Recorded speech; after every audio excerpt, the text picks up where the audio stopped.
Alright, in this video, we're gonna have a grounded conversation about what's been happening in the BTS fandom army, especially in the Korean social media space over the past several days. So if you have watched my previous videos, you already know what happened at the WKorea breast cancer awareness event, like the controversy and the way the conversation unfolded in the media. And what began as a conversation about the event itself spiraled into criticism, disappointment, and arguments among fans, with some people claiming that BTS has changed. Now, for those who haven't followed the updates or didn't watch the video that I uploaded on Classic Korea channel, so this thumbnail is the video that I made on HB channel, and this one is what I just uploaded a few hours ago on Classic Korea. So if you haven't watched these, here's a quick summary of what's been happening with the WKorea breast cancer awareness controversy. So, WKorea has held its Love Your W breast cancer awareness campaign for 20 years and is branded as a charity event. But this year, it drew massive backlash after videos and photos showed a glamorous party with champagne, red roses, celebrity interviews, and some say sexually suggestive performances. But no clear signs of actual breast cancer awareness. Like there were no pink ribbons, no educational messaging, and no visible efforts to center patients or prevention. Now, then Dispatch began releasing a series of investigative reports for the past 3 days. So they revealed that the event's structure was essentially a sponsorship business. Like luxury brands paid tens of millions of Korean won to participate. Celebrities attended for free, and WKorea collected the sponsorship money in the name of charity, right? But the real controversy exploded over the donations. So WKorea had long claimed it donated 1.1 billion Korean won over 20 years. And official records show only around 315 million Korean won actually went to the Breast Cancer Foundation. Some years, donations were actually zero. And they even counted future donations that hadn't happened yet to reach that 1.1 billion figure. Meanwhile, WKorea's leadership went silent for nearly 5 days. Their apology came late, which they posted on Instagram, and was pretty vague and didn't address the donation discrepancies. And they logged the comments and deleted posts, some say, and let the backlash build. Now, entertainment agencies are now openly distancing themselves, saying that they won't send their artists to the event again. So, what started as criticism of tone-deaf optics has become a full-blown scandal about transparency and corporate accountability. And if you're interested in details of what happened, then go check out. I'll attach a link to the video with this thumbnail that I uploaded on Classic Korea.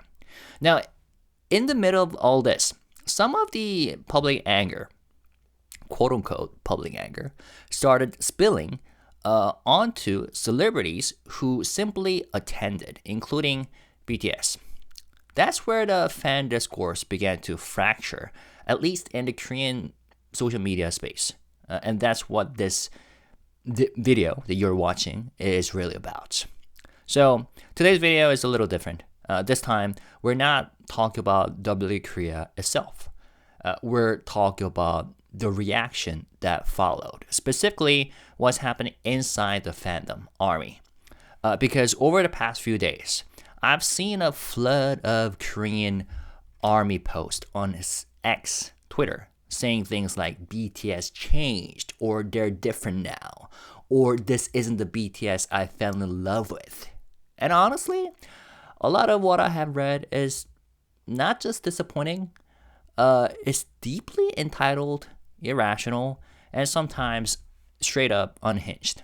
And of course, there are other armies pushing back against their narrative. That narrative. calling it out, pointing out facts, and frankly saying what many people are thinking, either quietly or loudly. So this video is about that quote unquote split, about the expectations, the entitlement, and why this kind of discourse keeps surfacing every time BTS does pretty much anything. And by the end, I hope we can think more clearly about what kind of fandom culture we want to build going forward. One that isn't so easily shaken by noise, manufactured drama, or misplaced anger. Okay? So here's the context. Well, first of all, BTS members were invited guests, right? Like dozens of other celebrities, specifically RM, J-Hope, and V. So they attended, they had fun, laughed, sang along, danced, and sang along to songs. Then the event became a, target of massive public criticism. And instead of the outrage staying where it belonged, should have been directed against WKorea in the first place. Part of it turned on celebrities, largely BTS. Why? Because their name value is the largest. And that's when the quote-unquote BTS change narrative started rolling like a snowball. So the posts I have seen fall into two broad camps. On one side, there are people expressing resentment, not just at the event, but at the members themselves.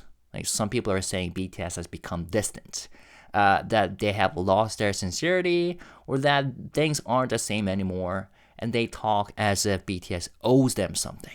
You know what I'm saying? But then, of course, there's the other side. Armies who are just tired of this kind of discourse. They're pointing out the obvious facts. BTS didn't do anything wrong. I mean, they've been communicating through Weverse, going live, recording, preparing for their comeback, and they're allowed to have lives outside of fan expectations. So let's take a closer look at some of the actual Korean comments I saw online. Some people are angry, some are confused, some are just downright tired. And what's interesting is that you can see clear patterns in the reasoning behind these reactions. So first of all, this one says, I was angry at what looked like celebrities playing nobles at a fancy party, or people were angry at what looked like celebrities playing nobles at a fancy party. But now we see the real higher ups are using them for promotion, making money, and then making them take the blame. The magazine is basically a broker. We should direct our anger at the right target. So this one is relatively, it was one of the clearest, most grounded takes. The commenter recognizes how celebrity appearances can be weaponized by brands. They front the event, absorb public backlash, while, organizers hide in the background, which is what clearly happened. In this case, it was WKorea, or Doosan Magazine, which is a publisher for magazine, WKorea. And this shift in blame from idols to institutions is something more fans are starting to realize, or they're supposed to. How about this one? It's not the celebrities who should be giving statements. It's the magazine that hosted it. And they categorize celebrities usually paid to attend events, but at charity events they go unpaid, donating their appearance fee. Brands sponsor outfits, which also counts as a donation. Hosting magazine, and then they put question marks 3 times. Did they actually donate or do any proper charity activities? So yeah, this is also a well-reasoned perspective relatively. So this person, lays out the mechanics of how charity events could work. So it's a subtle but important reminder that celebrities attending does not necessarily equal them endorsing the organizer's behavior. Now, we're going to transition into something more interesting. This one. A party? Don't go. Socializing? Why would you? You already have the 6 closest friends in the world. That party was the start of this plague. Just go live more often, please. This is driving me crazy. Okay, so this is a good example of unhinged entitlements, I would say. Like the person treats BTS like they should have no social lives outside the members, as if their personal decisions should be tailored around fan emotions. I mean, this isn't rational criticism, it's, I would say, possessiveness. How about this one? I think this explosion was building up for a long time. People can change, and yes, fans are clinging to the past too. But if they had interacted more, fans wouldn't have felt this upset. Okay? In the past, it was enough for singers to just make music, but these days, communication really matters. Alright, so this person is acknowledging that fans are nostalgic, but also frame the members as partially responsible for not doing enough. Okay, I mean, yeah, a modern fandom expectation is that, artists are expected to maintain constant communication beyond music. But isn't BTS doing exactly that? How about this one? It's not just about them going to the event. It's everything piling up. Honestly, they don't do enough as a group lately.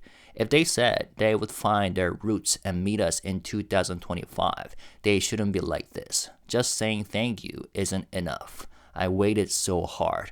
Wow, that last line is kind of driving me crazy. 저 진짜 열심히 기다렸는데. I waited so hard with that the crying emoji. I mean, this is frustration layered with personal projection. The quote-unquote fan frames their emotional investment as a kind of transaction. Like, I waited, so they owe me more. Yeah, a classic case of entitlement disguised as disappointment. How about this one? And don't worry, I only have like a couple more, and we'll have a transition into other types of comments. How about this one? Honestly, what did BTS ever entrust to fans? They went to the military. Now they're asking us to wait again until next year. Shouldn't they at least give us something during that time? Expecting fans to stay and support them without doing anything. That's them relying on ARMY. Why would they even enlist together then? Yeah, this also reflects a transactional view of fandom. It reduces loyalty to content output and frames military service as a contractual delay or something. And it shows how some fans just don't accept that BTS doesn't owe them constant gratification. How about this one? Oppas. I always thought the only reasons armies leave, meaning leaving the fandom, are because of the fandom or the company. I really hope I'm not wrong about that. So this is a fan trying to cling to a comforting narrative, blaming external factors rather than confronting their, shifting relationship with the group. So it's emotional, not logical. Again, you may disagree with what I'm saying, my takes on these comments. Maybe you agree with these comments, but at least that's how I interpret them. And let's end with this one. BTS shouldn't assume we'll be here forever. Please try harder for ARMY. Honestly, they could be doing more. They're just not. Maybe they have lost their sense of urgency. So this is a common sentiment among quote-unquote fans who see their loyalty as conditional. It frames BTS' current pace of communication as not enough, implying their worth is measured by fan service, not artistry. But it turns out, first of all, these are some of the posts that I saw on X, on feed. But you know how social media works nowadays, especially X, Twitter. The more you read these posts and click on them, for me, I send these messages to myself so I can use them later for content. But I guess the more I click on them, the more the social media shows me, similar types of messages, amplifying the similar voices. So, it might require a deeper research to how popular these sentiments are. But it turns out, like, at least this comment that I looked at, a foreign army left a comment saying that LMAO, fake account, you tried, didn't work, goodbye. Because this person tried to sound like they've been armies for a long time, but it turns out they created an account in March 2025. So I'm going to talk briefly about this later as well. But BTS and ARMY, this happens all the time, right? I'm not necessarily saying that this, exactly a fake account, but there are a lot of fake accounts pretending to be armies, but then trying so hard to create divisions among the fandom. So just keep that in mind. So up to this point, most of what we have looked at reflects what? Disappointment, entitlement, or frustration from fans, quote-unquote fans, who feel emotionally let down. But then there's another side to the conversation too. A growing number of fans are pushing back against that narrative, calling out what they see as overreaction and misplaced anger or unrealistic expectations. So let's look at those next. This one, I don't agree at all. How could BTS be the same as when they were rookies? Armies have changed just as much. Okay, so that's a direct and simple counterpoint. So this fan points out the obvious. Both artists and fandom evolve. I would say evolve. Sometimes when we use the word 변하다, 변했다 in Korean, it sometimes got that negative connotation. But why don't we use the word evolve? And it's, yeah, I don't know. Maybe this is more of a level-headed reaction. How about this one? What are they even expecting? People should be mad at the magazine, not the celebrities. What do they get out of attacking idols or celebrities? I will never understand how Twitter people think. Honestly, I'm just stressed from this whole fan life. Yeah, so this fan is clearly fed up with the misplaced outrage.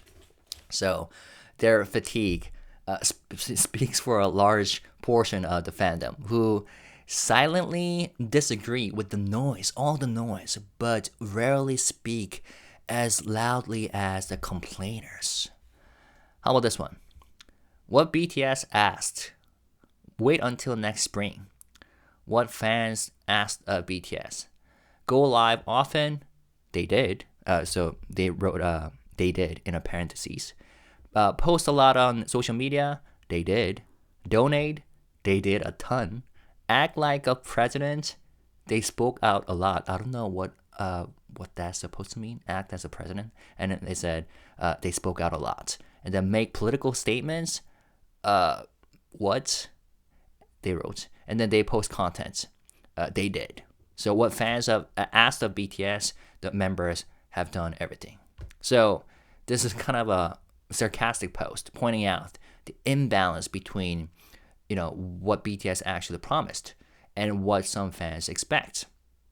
And this is the kind of commentary that often, resonates with quieter, rational fans. I think when this person wrote, making political statements, I think they're being sarcastic. Like, what are you expecting from BTS? Why do you expect them to make political statements? You know what I'm saying? That's why they wrote 미음칫, which is a abbreviation for crazy. How about this one? What exactly has changed? They shortened their military hiatus to come back together, told us when they will return, are preparing for a world tour, and people are whining about not getting enough content? They never did run BTS while preparing for albums anyway. They filmed stuff in the US too. Boo-hoo, they have changed. Give me a break. So yeah, this one is quite blunt and emotional, but it reflects a frustration that many long-term fans share. The complaints ignore context. BTS has actually done more than most artists in similar situations. And like in the history of K-pop, this never happened. And who released constant stream of contents, albums, and music even during their military hiatus? It has never happened. How about this one? In my personal opinion, it's ARMY who changed the most. The boys haven't really changed their music or how they communicate. And even if they have, so what? They're not rookies anymore. I wish fans would stop talking like BTS owes them something. Yeah, it's a calm but, firm pushback against the entitlement narrative. It's just honest, and I think that's why comments like this tend to cut through the noise. This comment says, "Boo-hoo, they changed. I'm so disappointed. When you check those accounts, it's always either casual fans or people already on their way out of the fandom. It's so obvious they're just looking for excuses. If you're gonna leave, just leave quietly. No one's stopping you. I'm more worried about concert tickets." So yeah, sarcastic and confrontational. Exactly the kind of post that pushes back against the overdramatic, disappointed fan narratives. Moving on. I just want them to release great albums and perform amazing tours. That's why I stand them. Because they're musicians, not celebrities. All that variety content or campaigns are just extra. The group is growing, but some fans aren't. Wow. Yeah, so this captures a clear divide. Some fans see BTS primarily as entertainers, but others see them as artists. And this commenter clearly belongs to the latter group, and their patience shows. A few more. How perfect do they have to be? They were filming right after discharge, recording in the US, working on the album in Korea. If you have lost interest, just admit it's harder for you to wait and leave quietly. Don't write self-pity posts that drain the energy of fans who are actually waiting. Yeah, another fiery reaction. It exposes how some disappointment posts are really exit narratives in disguise. And many fans are just tired of performative sadness. Something similar. I don't really get what's supposed to have changed. It just feels like people waited a long time and now they want to be handed something. But haven't the members been going live regularly and updating us on what they're up to? Yeah, there we go. Straightforward, rational rebuttal. So they're basically saying there's no actual problem, just inflated expectations. That's what's happening because they are doing what, we expect them to do. And how about this one? Let's not say they haven't communicated. Look at how much they have done. Tae's late night lives, V's late night lives, Jungkook, Namjoon, Hobi, Jimin dropping in with updates, Yoongi showing up on Instagram, and Jin always on Weverse. And now there's even a concert coming up. Yeah, fact. It calls out the no communication complaint as flat out false, listing actual interactions that the members have done recently. And here, they don't even think about all the content that came out during their military service. Nothing's owed. They didn't leave anything with fans to manage. They're working on the album right now. Why pressure them like this? So yeah, this fan is voicing a common frustration. People forget how much content that BTS has already given and act like they're entitled to more. Now, a couple more. This one. Who's out here saying they're disappointed? If you took BTS music lightly, just leave and go stand someone else. So it sounds very blunt and unsympathetic, but it reflects the sentiment of fans who are fed up with endless dramatics. It's like a clean, then go type of comment. But if you look deeper, that person also attached a screenshot of lyrics is RM's line from Yet to Come. 난 변화는 많았지만 변함은 없었다 해. The purple underline one. I have changed a lot, but I have stayed the same. Or there have been a lot of changes or evolutions that happened to me, but I have stayed the same. And it reveals what this fan is really trying to say. They're not just telling people to leave out of spite.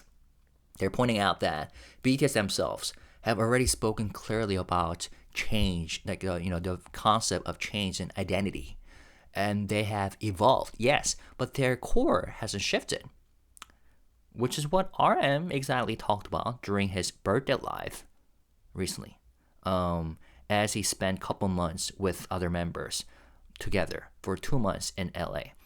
He realized and felt that they just didn't change, stay the same, whether in a positive way, neutral way, or negative way. That's exactly what he said. So when some fans claim that BTS has changed as if it's a betrayal, they're essentially ignoring the group's own message, whether the message that they delivered through lyrics or music or through live streams. And yeah, in this comment, the tone is sharp because it comes from frustration. Frustration towards people who claim to love BTS but refuse to listen to their words. So it's less about gatekeeping, I would say, and more about drawing a line. If you cannot accept their growth, maybe you never really understood them. And then I will end with this series of comments that someone wrote. It's more about like a philosophical one. What does it even mean to be a fan? Is it demanding constant output, controlling every move, forcing your standards on them, invading their personal lives in the name of love? Is it ignoring their good intentions and lashing out, joining mobs that hurt them, tearing down other members to keep your bias pure? That's not fandom. Being a fan should mean being grateful for one good song, enjoying the little time they make for us, streaming and sharing their work, encouraging each other, and speaking with respect like they do. If being a fan means anything else, I would rather not be one. I just saw some post today that broke my heart, so I'm writing this down like a diary entry. Respect, dignity, and love.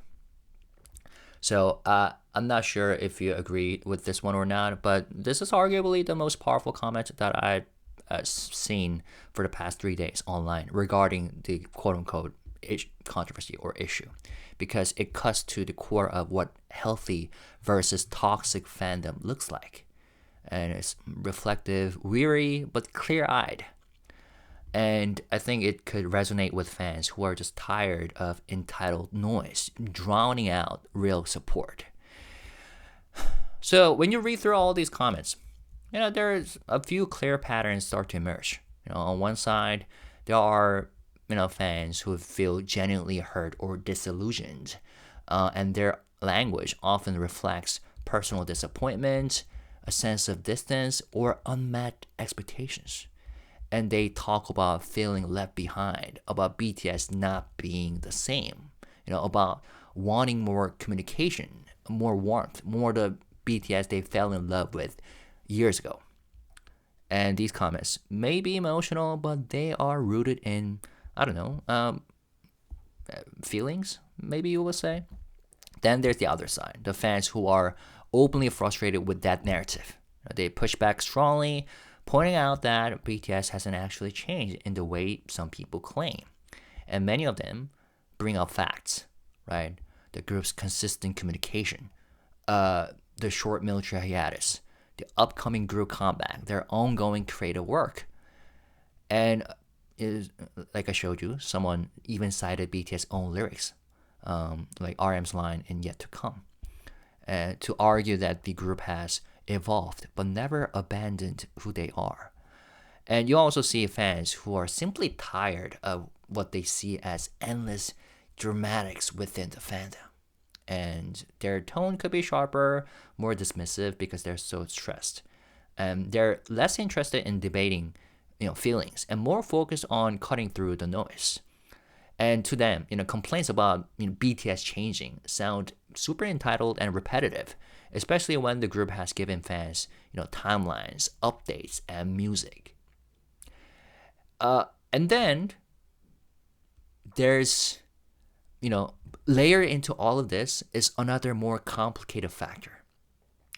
Not everyone posting these BTS changed takes is a fan. And this happens all the time because BTS has long been targeted by antis who deliberately pose as fans or act as concerned members of the public. We have discussed this before on our channel, and their goal isn't to express disappointment, it's to destabilize, amplify divisions, and paint the group in a negative light. That's their purpose.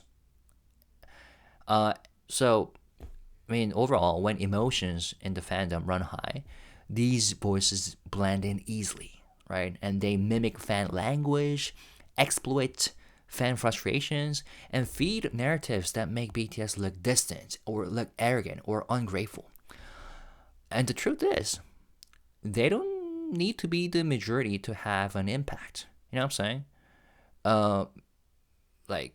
Because some handful of loud, coordinated fake accounts can make it look like an entire fandom is turning on its own, which is not necessarily happening at all. That's why it's so important to separate, real fan sentiment from manufactured outrage, so to say. Because, okay, some fans may be genuinely struggling with shifting dynamics after years of intense, closeness. That some might say that's a valid emotional experience. But there are also people who have no emotional investment in BTS other than wanting to see them fall. And they've been doing this for years, trying to make them fall. So in moments like this, I think the line between those two can blur. But if you look closely, the difference is there, right? Because genuine fans speak from personal feeling, often with a sense of hurt or confusion. But even then, many of them, I would say, are entitled, and they gotta look at and study what they are saying themselves. But antis speak with strategy, right? Trying to ignite conflict and escalate narratives. So I think recognizing that difference is key to understanding why the discourse looks the way it does right now, at least in the Korean social media space. And this kind of ties directly into what I have talked about in my previous video. Why it's time to end parasocial control in K-pop with this thumbnail. So in that video, I talked about the unspoken rules that dictate how K-pop idols were traditionally allowed to exist in public. Right? And I use Hyunin Kai, Tomorrow by Together, TXT's Hyunin Kai's situation as a case study because it captured the core of the problem so clearly. Like a perfectly ordinary moment in someone's personal life was blown up into a quote-unquote controversy, not because anything wrong happened, but because it clashed with the expectations fans were conditioned to have. And now, what's happening with BTS after the WKorea event is, okay, it's different in surface detail. But underneath is the same structure playing out, I think. Because why? The outrage didn't come from something scandalous. It came from people projecting expectations onto artists who were simply attending an event. And the outrage is now wrapped in language like BTS changed, or they're different now, or they don't care about fans anymore. But if you step back, what those comments often reveal isn't evidence of betrayal. It's evidence of parasocial control. And this is where things get dangerous, BTS has one of the largest fandoms in the world, which means their name attracts not just fans, again, but antis who pretend to be fans. And these fans know exactly how to weaponize fan emotions. They mimic disappointment, amplify resentment, and feed the narrative that the group has changed. Okay? So this is why parasocial expectations and public discourse around BTS have to be treated with caution. Genuine fan disappointment could exist, and it should be acknowledged carefully, not necessarily dismissed. But not at the same time, not every voice in this conversation is a real fan. Some are people wanting for cracks to widen so they can turn a fandom against itself. And they thrive in spaces where parasocial expectations are, fragile. And I would say it's the same dynamic applied in Huening Kai's case as well. A small incident, someone helping a friend home was framed as a violation of trust or something, and a handful of loud voices set the tone. And suddenly, a young artist felt pressured to write a long, emotional midnight apology letter. And the media framed it as quote unquote scandal, and fans argued, and the noise it really overshadowed the reality. So, what I want to say is that this is why the conversation about parasocial culture isn't some, I don't know, abstract academic debate. Is the mechanism that used to shape how idols were traditionally allowed to exist. And it's the reason why BTS could be dragged online for attending a charity event.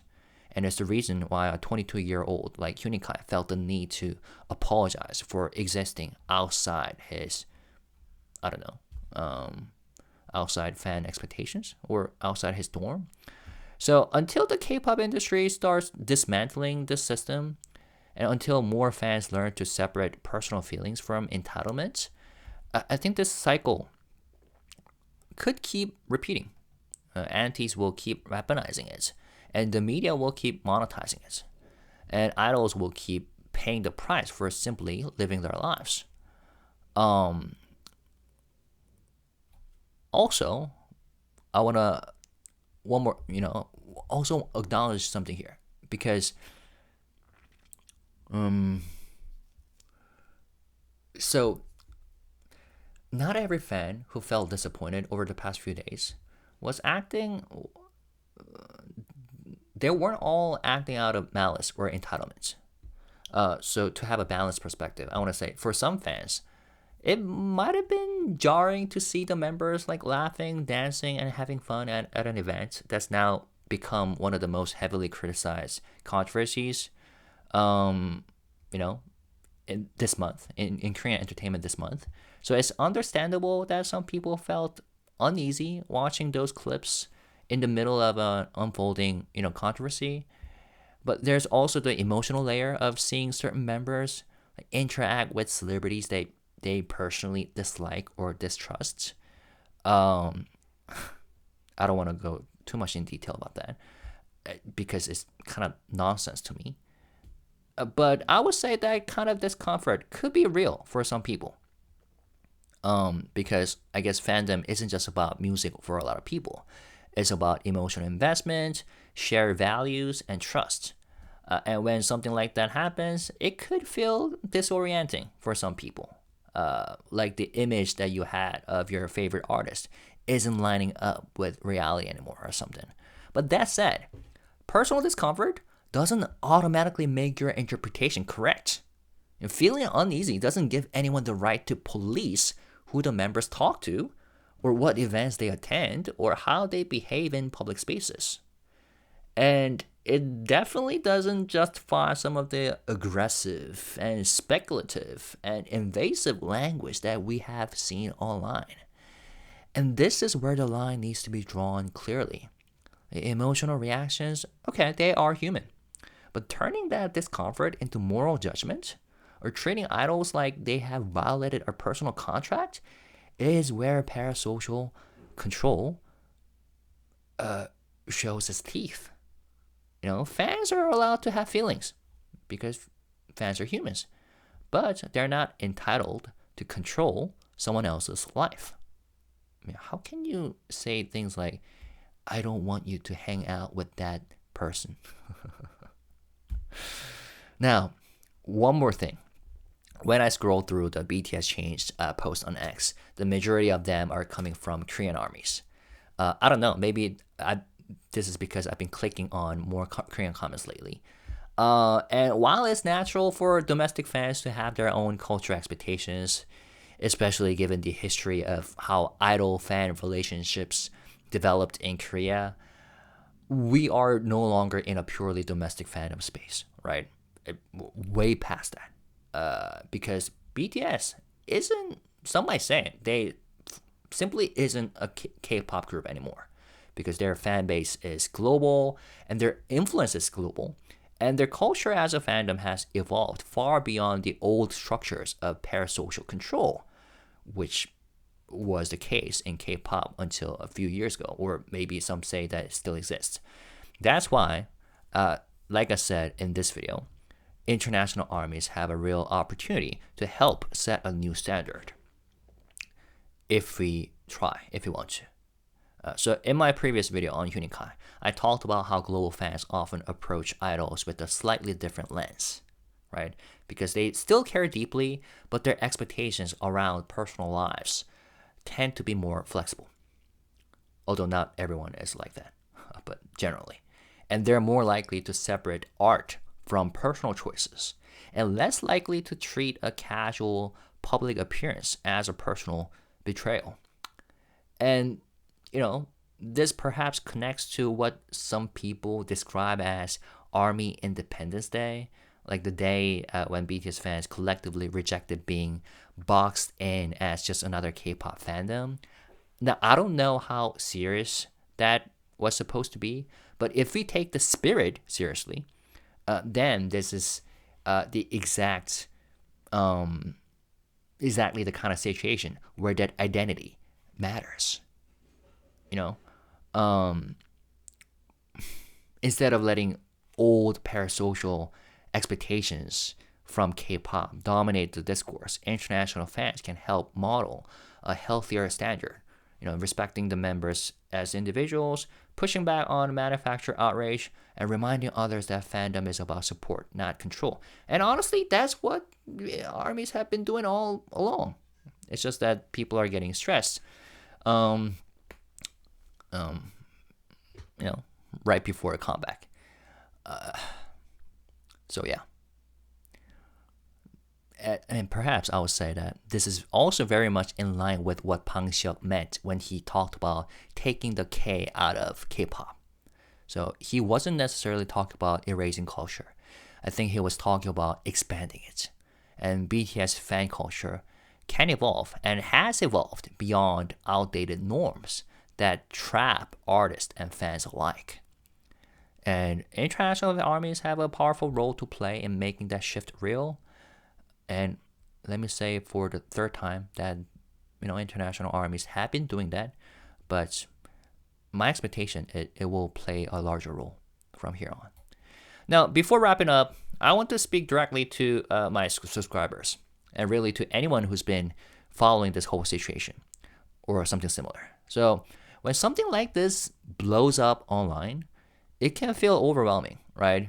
Like you open X, Twitter, Instagram, social media, TikTok, whatever, and you scroll through comments, and suddenly it's a wall of outrage. And some of it is from people who are genuinely upset. Some from trolls, and some from antis pretending to be fans. And the loudest voices rise to the top, according to the algorithms, and it can start to feel like everyone is screaming. But they're not. Because social media amplifies negativity by design. And anger spreads faster than, something more subtle or nuanced. So that's why it's so important to stay cool-headed. Okay, this is important, I think, because we are in this game for the long run. BTS isn't going anywhere. I hope not. And neither is ARMY. And if you want to protect your own emotional well-being as a fan, sometimes the smartest thing you can do is take a step back, breathe, and stay emotionally detached from the noise. Because not every take online deserves your energy. And I actually got an email from a subscriber that summed up, this perfectly. So she said, I'm not going to show you the email, but she said, I couldn't believe it when I watched your video and saw the latest brouhaha about the breast cancer event that W held. How ridiculous. I'm sure tons of BTS ARMY actually donated to the cause after they saw the pictures and videos. I personally do not feel fans have any right to feel disappointed. What did they expect then when they participate in photo shoots and get invited to opportunities to attend events like this? The only issue I saw was a lack of ribbon. I agreed with your assessment that the organizers mishandled the situation, but at the same time, really, how are these guys ever going to have a normal life? And honestly, I think maybe she's right. It's so easy to get swept up in outrage, but when you zoom out, a lot of it is just noise. And again, we are here because we love the music, the artistry, the meaning behind it, and that's supposed to be anchor, right? So don't let every wave of online drama knock you off balance. Keep your perspective, protect your energy, because not every fight is worth joining. And again, we are in this for the long haul. And if you want to last, we have to learn how to be steady when everything else feels chaotic. All right? So here's where I want to leave this conversation. Maybe what's happening right now isn't just about one event, one group, or even one controversy. Maybe it's about the way fandom culture, media narratives, and personal expectations collide, and how easily those collisions can spiral into something far bigger and far uglier than they should be. And I mean, there are real issues here. How causes like breast cancer awareness can be commercialized, and how idols are caught in the middle of controversies they didn't necessarily create, and how fans, both Korean and international, respond in very different ways. And there are also deeper questions about where the boundaries between artists and fans should actually be, and what kind of culture we want to shape going forward. So let me end with a few questions for you, as always. What kind of fandom do you want to be part of in the long run? And where do you think the line should be drawn between supporting artists and trying to control them, if there's a line that exists? And how should international and domestic fans learn to coexist when their expectations clash? And maybe most importantly, how do we build a fandom that protects both the artists and fans themselves, ourselves, from burning out? As always, I'd love to hear your thoughts. We're in this together for the long haul, so these conversations matter. All right, as always, let's stay positive, respectful, and classy when we have conversations in the comment section or offline, online, offline. All right, peace, love, bye bye.